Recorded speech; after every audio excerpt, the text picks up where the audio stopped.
name is Leopold Dana.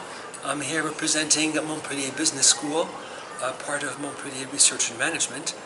One of the islands I've been focusing on for a number of years, including research papers and also a documentary film, is the Caribbean island of Saint Martin. It's the smallest landmass in the world, shared by two governments. The north belongs to France. It's part of France. The south is called the country of Saint Martin, and it's part of the Dutch kingdom.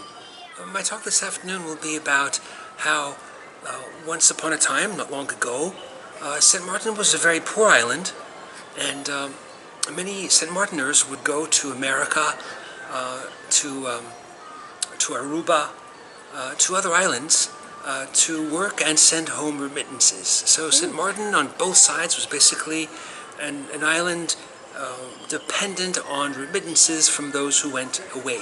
Who stayed behind?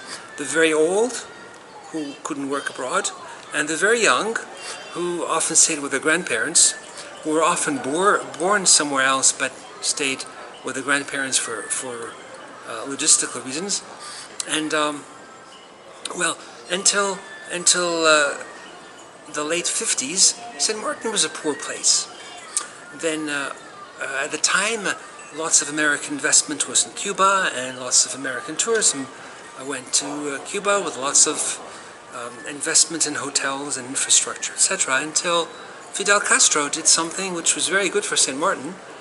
He discouraged American investment and American tourism with the U.S. embargo that followed his actions. And so where does all the money go to invest, and where do the tourists go? Somewhere that's politically more stable. And St. Martin was identified as an island that's politically more stable. The north side of the island was part of France. A sub-prefecture of Guadeloupe, very bureaucratic, highly regulated, not easy to have a building permit, not easy to run a hotel, not easy to have a business. The south side said, well, let's bring in the cruise ships, we got an airport, let's bring in the planes, let's bring in the tourism, let's have a casino.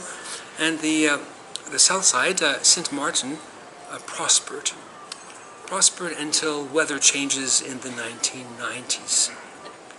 And while it was prospering, ironically, a country that used to send its people away to bring home remittances had zero unemployment.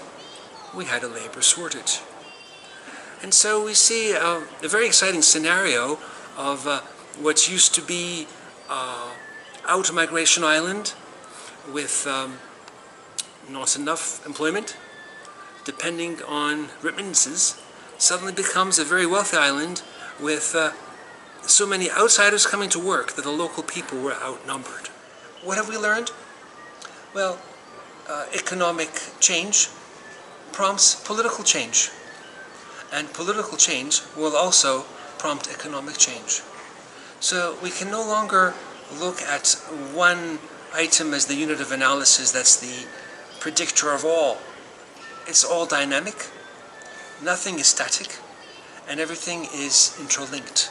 So what happens somewhere affects what happens somewhere else, and what happens here in society will affect the economy.